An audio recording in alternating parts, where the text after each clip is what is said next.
Eh bien, bonjour à tous, j'espère que vous allez bien. Donc, comme vous l'avez vu dans le titre, on se retrouve aujourd'hui encore une fois sur macOS, sur une vidéo un petit peu bilan, parce que ça fait un petit peu 2 semaines maintenant que je l'utilise, que ça soit sur le Hackintosh ou désormais sur mon nouveau matériel. Je vais vous parler un petit peu de mes ressentis, des choses qui m'ont plu et des choses qui m'ont pas plu, en sachant que dans tous les cas, je vais clairement rester sur ce système. Je pense que Windows ou Linux, pour moi, en système principal, c'est un petit peu fini pour le moment, on va dire. Mais du coup, effectivement, si vous aviez suivi un petit peu les épisodes précédents, j'avais créé un Hackintosh sur du coup mon ancienne tour qui était équipée du Ryzen 9 5950X, de la carte graphique RX 5700 XT, qui était une conf un petit peu supportée entre guillemets par Hackintosh, hein, sauf au niveau du processeur où il était obligé d'émuler un Xeon, bien sûr. On peut voir à l'écran d'ailleurs le magnifique passage au thème blanc car le jour se lève, vidéo un petit peu matinale. Mais du coup, effectivement, le Hackintosh marchait assez bien. Enfin, j'avais quelques problèmes, notamment sur Photoshop, où j'avais des effets qui mettaient vraiment un peu de temps à s'activer, donc c'était un peu problématique. Choses qui m'ont amené du coup à reconsidérer mes usages, hein, j'en avais déjà parlé, que ce soit un petit peu en vidéo ou également sur le Discord, à ce qui m'ont amené à la conclusion de vendre ma tour, en fait, littéralement, parce que j'ai plus forcément le temps ni l'usage d'une telle machine, entre guillemets, en termes de place déjà, et en termes de puissance brute. J'ai pas le temps de jouer, enfin, moins qu'avant, quoi, entre guillemets. Donc je préfère vendre ce type de matériel pour que quelqu'un qui en ait vraiment l'usage en profite. Donc faut un petit peu travailler le marché de seconde main, bien sûr, qui est important en cette période. Et donc du coup, ma tour n'est plus. Elle n'est plus chez moi. Car j'ai réussi à la vendre, hein, du coup.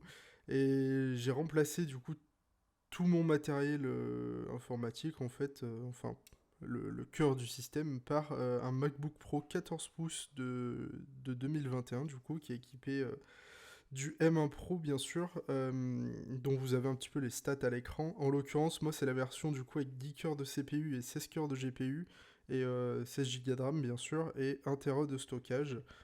Donc, sur le site d'Apple, c'est la version à 2749 €, je crois, que j'ai réussi à avoir un petit peu moins cher, notamment sur Amazon, où vous avez quelques réductions en ce moment. Ça peut être un bon plan, pourquoi pas, si vous cherchez à remplacer votre matériel également par ce genre d'équipement. En tout cas, ça fait du coup 2 jours que j'ai ce MacBook, je l'ai reçu le lundi. Euh, j'ai j'ai un peu testé, mais pas encore tout vraiment. Mais à la base, cette vidéo, c'est vraiment un ressenti sur macOS, parce que du coup, sur la Macintosh, j'étais sur Big Sur, et là, je suis sur Monterey, qui est la dernière version. Il y a un petit peu de changement quand même par rapport à Big Sur. Je trouve que c'est un peu plus cohérent, un peu plus moderne. On a moins de trucs qui datent un petit peu de l'ère de OS X en l'occurrence, des fenêtres un petit peu plus soignées. Euh, j'ai découvert aussi la puissance du thème automatique, hein, dont vous avez eu la démo à l'instant, euh, qui au final passe assez bien. Je trouve que dans une pièce lumineuse, le thème blanc au final passe assez bien sur les yeux. À l'époque, j'étais vraiment pro Dark Theme. Au final, j'ai un petit peu revu mon avis par rapport à ça. Mais en tout cas, les premières impressions sur mon terrain sont vraiment très bonnes. J'ai Apple Music qui marche mieux, notamment quand on m'envoie par exemple des titres sur iMessage. Ce qui peut arriver souvent à l'époque sur Big Sur, quand je cliquais en fait ça m'ouvrait la page dans le navigateur, donc c'était pas forcément pratique. Mais là en l'occurrence elle ouvre directement d'Apple Music. Apple Music qui bien sûr a quelques problèmes en ce moment de lenteur. En fait, quand vous cherchez des titres un petit peu moins joués, enfin, c'est un peu l'hypothèse qu'on a trouvée avec un ami. euh, les titres mettent assez longtemps à charger, ce qui peut être dû, d'après ce qui se dit, à la mise à jour d'iOS, hein, qui a pu générer ce genre de problème. À mon avis, ça sera résolu dans les jours qui viennent, il n'y a pas de souci. À savoir que du coup, j'ai pris l'abonnement Apple One au final, qui est à 14 € au lieu de 10 € juste pour Apple Music.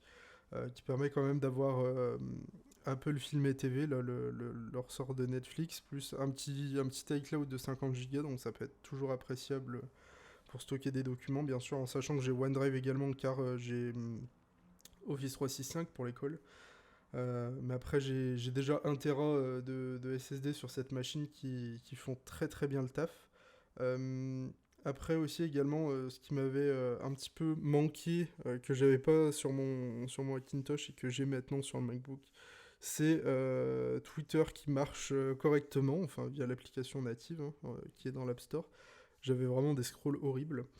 J'avais également Photoshop aussi qui mettait un petit peu de temps à mettre les effets sur ma tour, alors que là c'est quasiment instantané sur ce MacBook. On voit vraiment l'optimisation qui a été apportée au truc. En termes de navigateur, je suis toujours sur Firefox. Je verrai au fur et à mesure du temps, pourquoi pas pour passer full sur Safari, parce que c'est quand même un navigateur qui m'intéresse un petit peu. J'ai découvert également GeForce Now grâce à Vincef qui m'en a parlé, qui a un client natif macOS, hein, et qui permet quand même de jouer occasionnellement si vraiment on veut. J'ai vu qu'il y avait Genshin Impact notamment, donc ça peut être assez cool là-dessus. J'ai évidemment tous les autres logiciels Adobe qui fonctionnent très bien. J'ai pas encore testé les rendus, ça sera l'occasion de le tester avec cette vidéo-là par rapport au temps, tout ça. En l'occurrence, celle-ci sera en 1080p, donc je trouve que c'est pas forcément d'un intérêt probant de faire une vidéo en 2K sur ce genre de contenu. Ça prend plus de place, ça prend plus de temps. C'est pas forcément représentatif de ce qui est attendu au final. Donc voilà, en tout cas, très très bonne conclusion sur macOS. Hein, vraiment, c'est le système révélation pour moi un petit peu. Qui mixe des bonnes choses de Linux, des bonnes choses de Windows, et ça me va très très bien. C'est un système qui est fermé, donc oui, ça va à l'encontre des idéaux que j'avais avant, mais bon, on change souvent d'avis dans ce monde-là. Enfin, j'espère en tout cas. Euh, mais en tout cas, ouais, si je peux, pourquoi pas vous encourager à tester en machine virtuelle, peut-être pour vous faire un avis un peu plus critique, au lieu de dire macOS c'est forcément mal, machin. En machine virtuelle, il y a notamment des bons scripts, enfin je connais plus le nom, mais qui permettent d'installer ça en quelques clics, vraiment c'est assez simple. Donc faites-vous votre propre avis, et puis vous verrez si pourquoi pas ça peut vous plaire éventuellement ce genre de système. Donc voilà, j'espère que cette petite vidéo courte vous aura plu, et puis passez une bonne journée, et puis on se dit à la prochaine vidéo.